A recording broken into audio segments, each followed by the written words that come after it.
afternoon and welcome to Pakistan Today News from our London studio. I'm Chris Taylor. Pakistan has secured a significant financial boost as the International Monetary Fund approves a fresh $1.2 billion disbursement under its dual-track Extended Fund Facility and Resilience and Sustainability Facility program. Islamabad will now receive $1 billion through the EFF and an additional $200 million under the RSF.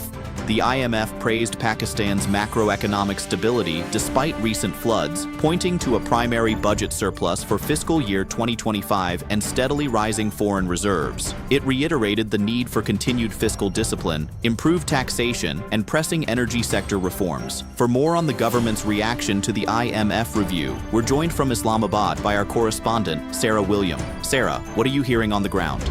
Chris, government officials here describe the IMF's latest approval as a strong signal of international confidence in Pakistan's economic direction. They say the funds will help stabilize the external account and support ongoing structural reforms. However, there is an acknowledgement that meeting future IMF benchmarks, particularly on taxation and energy pricing, will require tough political decisions.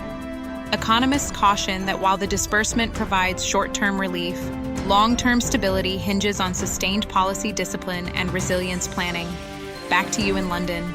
Thank you, Sarah. The United Nations Office for the Coordination of Humanitarian Affairs has announced $64.9 million in funding for Pakistan as part of its Global 2026 response plan. This contribution is intended to support 1.9 million vulnerable people affected by disasters, conflict, and economic hardship. The wider appeal aims to aid 135 million people across 50 countries, with Pakistan designated as one of the priority recipients for humanitarian support. Pakistan's trade with 5 Central Asian nations has taken a sharp downturn in the first 4 months of the 2025-26 fiscal year. Exports to Kazakhstan, Kyrgyzstan, Tajikistan, Turkmenistan, and Uzbekistan fell nearly 10%, slipping to $62.5 million.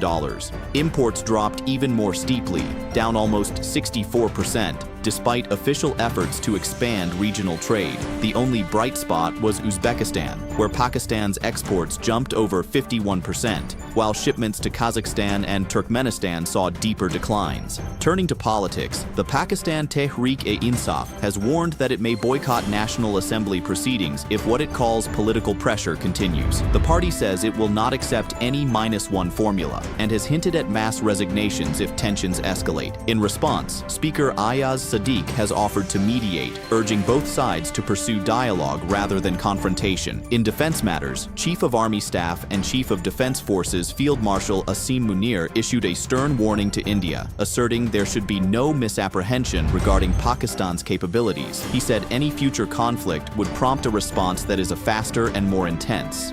Field Marshal Munir also emphasized the strategic value of the new Defense Forces headquarters, calling it a landmark step toward unified multi-domain coordination while maintaining each service's operational independence. Prime Minister Shehbaz Sharif has approved a slate of electricity projects for Gilgit-Baltistan and Gwadar, including a 100-megawatt solar installation for GB. Officials say the initiative will help provide affordable, reliable power to both regions, stabilize energy supply for Gwadar Port City, and support industrial activity nationwide. And finally, U.S. President Donald Trump has threatened new import tariffs on India, Canada, and Mexico. The proposed measures, targeting agriculture and other key export sectors, are framed as an effort to shield American farmers from what the administration considers unfair foreign competition. Economists warn the plan could rekindle trade tensions, disrupt global supply chains, and drive up consumer prices. That's all for now. You're watching Pakistan Today News. I'm Chris Taylor.